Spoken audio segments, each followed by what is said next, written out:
Qui êtes-vous? Je suis ton mari. Mon mari? Non, je ne suis pas mariée. Je n'ai jamais eu de mari, et vous n'êtes en aucun cas mon mari. Vous n'êtes pas mon mari, mais un démon nocturne. Je vous reconnais. Vous venez chaque nuit me violer. Et pourquoi cachez-vous votre visage? Pourquoi? Je vous ordonne de vous montrer au nom de Jésus. Enlevez ce masque, c'est un ordre. Père, aide-moi à voir son visage. Je dois savoir qui c'est. Qui est cet homme, Seigneur? Aide-moi à connaître qui c'est, je te prie. Je le déclare au nom de Jésus-Christ de Nazareth. Maintenant montrez-vous au nom de Jésus-Christ de Nazareth. C'est un ordre. Quoi? C'est toi? Mon oncle? C'est toi? Oh mon Dieu! Comment n'ai-je pas pu savoir? Ça a toujours été toi? Pendant tout ce temps? Oui, ça a toujours été moi. Oui. Je suis ton mari. Et si tu veux tout savoir, j'ai donné ma dot à ton père, à ta mère, et même à ton oncle. Donc légalement je suis ton mari, et j'ai tout le droit sur toi.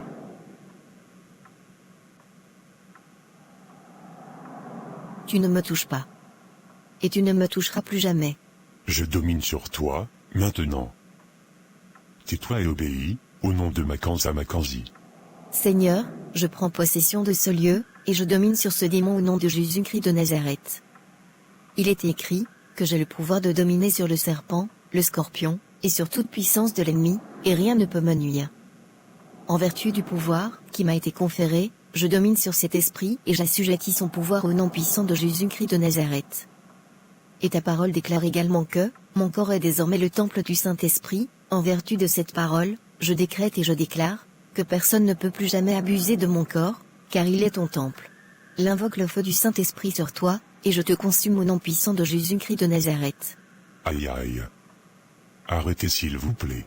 Feu du Saint-Esprit descend dans ce lieu au nom puissant de Jésus-Christ de Nazareth. Arrêtez s'il vous plaît. Arrêtez maintenant. Je te consume au nom de Jésus-Christ de Nazareth. Un rêve?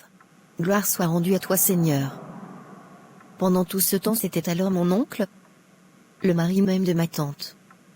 Et comme ça, je suis mariée à lui? Il avait bien caché son jeu, celui-là. Je dois en parler à ma tante. Yes. Je l'ai vu finalement. J'ai gagné cette fois-ci. Je l'ai vaincu enfin. Il n'a même pas pu me toucher. Merci pour cette victoire, Seigneur. Sois glorifié à jamais. Amen.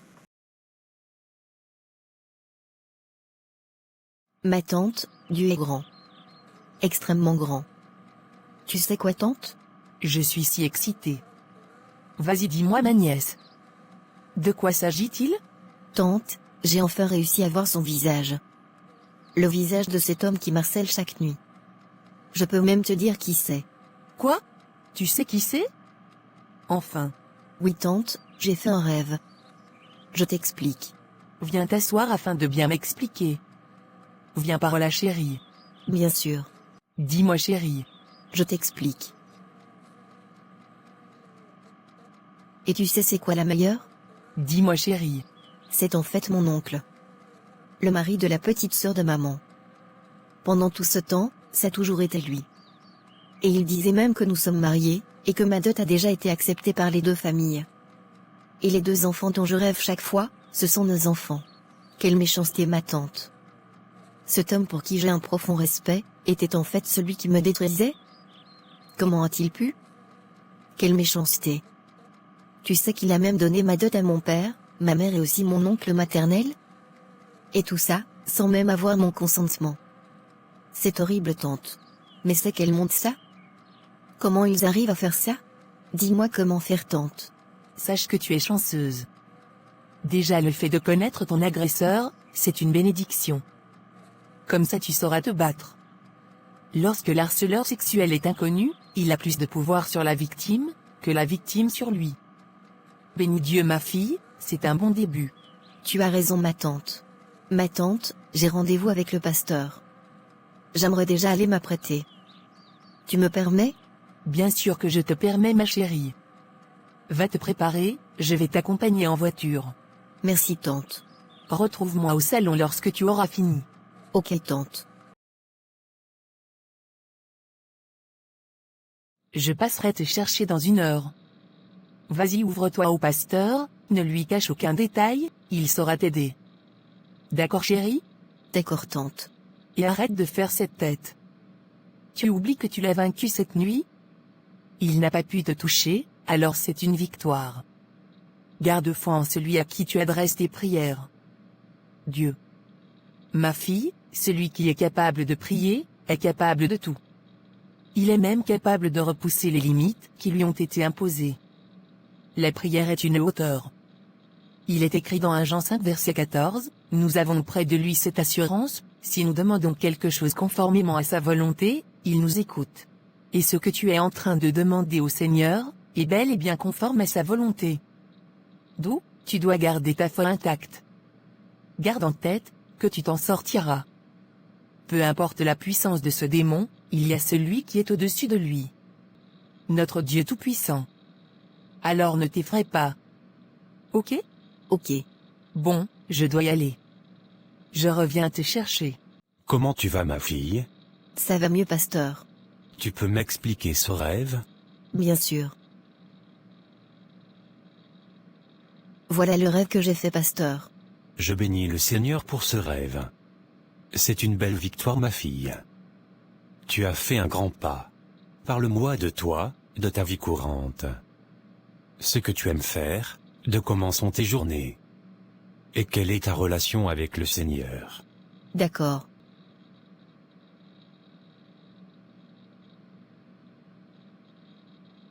Voilà ce que je suis.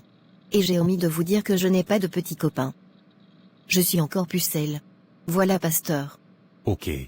Tu n'as pas encore accepté le Seigneur Jésus-Christ de Nazareth, comme Seigneur et Sauveur? Pas encore pasteur. C'est à peine si je prie. Mes parents ne sont pas chrétiens. C'est plutôt par le biais de ma tante que j'ai connu Dieu. Donc non, je n'ai pas encore accepté le Seigneur Jésus-Christ de Nazareth, comme Seigneur et Sauveur. On va donc commencer par là. Les maris et femmes de nuit, c'est un problème qui est réel, et qui cause beaucoup de conséquences. Ce sont souvent le résultat des mariages spirituels qui ont été contractés. C'est des pratiques qui sont très courantes en Afrique. Mais ce que tu dois savoir, c'est que si tu acceptes le Seigneur Jésus-Christ comme Seigneur et Sauveur, tu n'as plus à subir cet esclavage, car Jésus-Christ t'a déjà racheté et il t'a racheté au prix du sang. Et c'est possible de se débarrasser définitivement de cet esprit. La première chose à faire dans ce cas, c'est de s'assurer d'avoir véritablement reçu le Seigneur Jésus-Christ de Nazareth comme Seigneur et Sauveur, car ce n'est pas par ta force que tu vas vaincre cet esprit, mais par la force du Seigneur.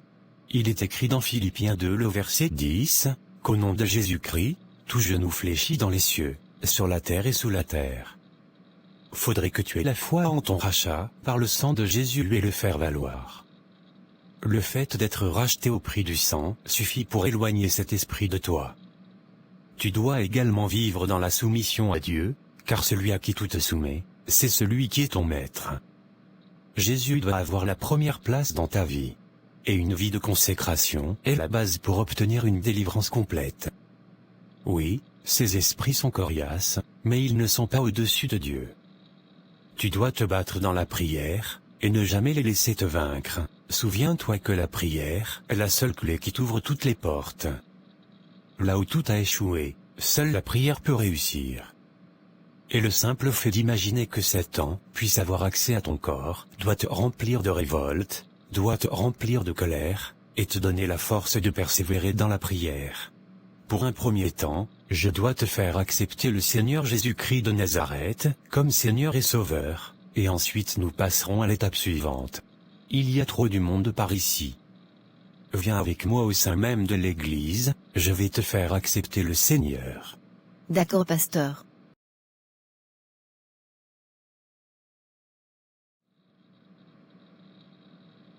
Voilà, tu es enfin né de nouveau. Toute cette journée ne sera basée que sur la repentance et le pardon.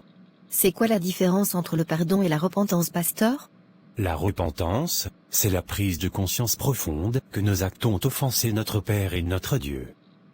C'est savoir que notre attitude a fait souffrir atrocement le Seigneur. Tu dois éprouver du chagrin pour tes péchés, tu dois les confesser et les abandonner. La repentance implique la reconnaissance, la confession, et le renoncement au péché pour accepter la transformation et la rédemption de Dieu. Et le pardon, c'est l'acte de la miséricorde divine qui efface le péché, qui restaure l'homme dans sa relation avec Dieu.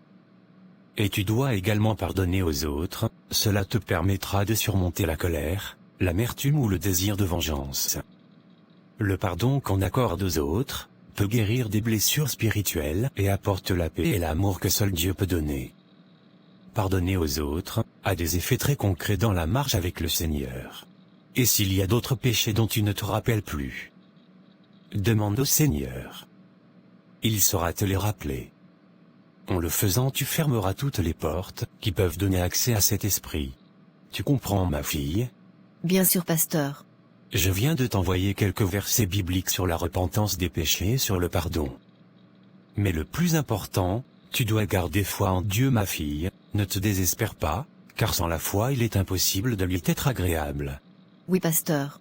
Voilà ta tante qui arrive. On se retrouve demain à la même heure. Et si tu as des questions, mon téléphone est à ta disposition. Merci beaucoup, pasteur. Cela me va droit au cœur. À demain, ma fille. Au revoir et à demain, pasteur.